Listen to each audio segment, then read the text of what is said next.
या सगळ्या संदर्भात आता असं आहे की ब्लॅक बॉक्स जळून गेला, इथेच तुम्ही संशयाला वाव दिला. अरे ते भागच तसाचे तसा आहे. ब्लॅक बॉक्स ज्या ठिकाणी ठेवला जातो तो भाग त्या विमानाचा जशाच्या तसा त्या ऍक्सिडेंटच्या जागेवर पडलेला होता.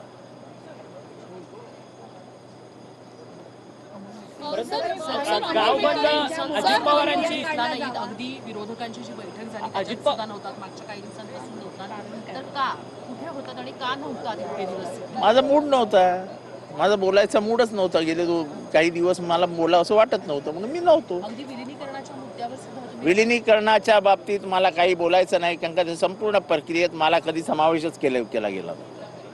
जी गोष्ट मला माहितीच नाही त्याबद्दल मी बोलू कशाला.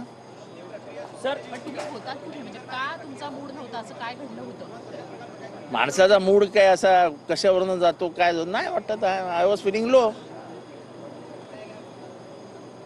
Mood depends on everything. It doesn't depend only one thing. विलिनीकरण किंवा काय पॉलिटिकल. मला काही फॅमिली प्रॉब्लेम असू शकतात, माझे काही पर्सनल प्रॉब्लेम असू शकतात. माझा मूड नव्हता.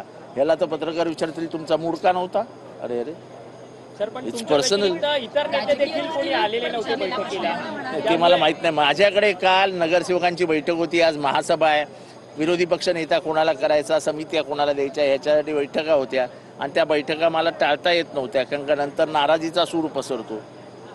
आणि आज महासभा आहे, त्यामुळे महासभेच्या आधी हे सगळे निर्णय घ्यावे लागतात. त्याच्यासाठी ते निर्णय घेऊन मग मला ब्लॅक बॉक्सच्या संदर्भात प्रश्न उपस्थित केलाय, तुम्ही विधानसभेमध्ये सुद्धा हे प्रश्न उपस्थित करणार का याच्याबद्दल? अहो मी ओपनली पहिल्यांदा बोलतोय. मी एकदा इथे बोललो तर सगळीकडे बोलणार ना.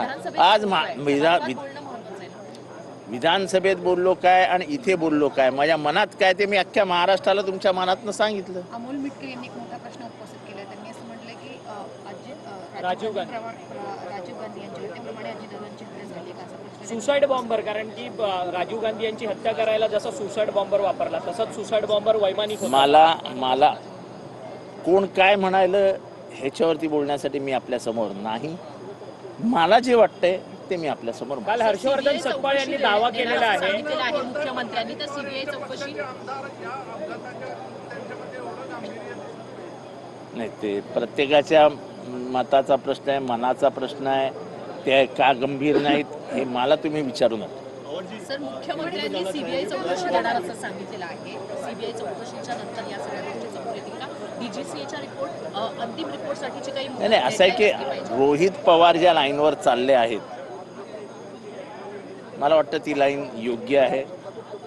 ते बरंच संशोधन करतायत आणि त्या माध्यमातून त्यांनी पैसा कोणाचा आहे ते पहिली गोष्ट म्हणजे त्या विमानाचं माहितीच तुम्हाला देतो की त्या विमानाला भारतात उडण्याची परवानगीच नव्हती. त्या विमानाचे 5,000 तासाच्या वरती त्यांनी उडू नये असं असताना 8,000 तासाच्या वरती ते विमान उडून झालं होतं. म्हणजे संपूर्ण रिस्क घेऊन जर डीजीसीए स्वतःचे म्हणजे काय इन्व्हेस्टमेंट वाचवण्यासाठी किती कमाई करण्या किती काय असेल ते, माणसाचा जीव गेला ना.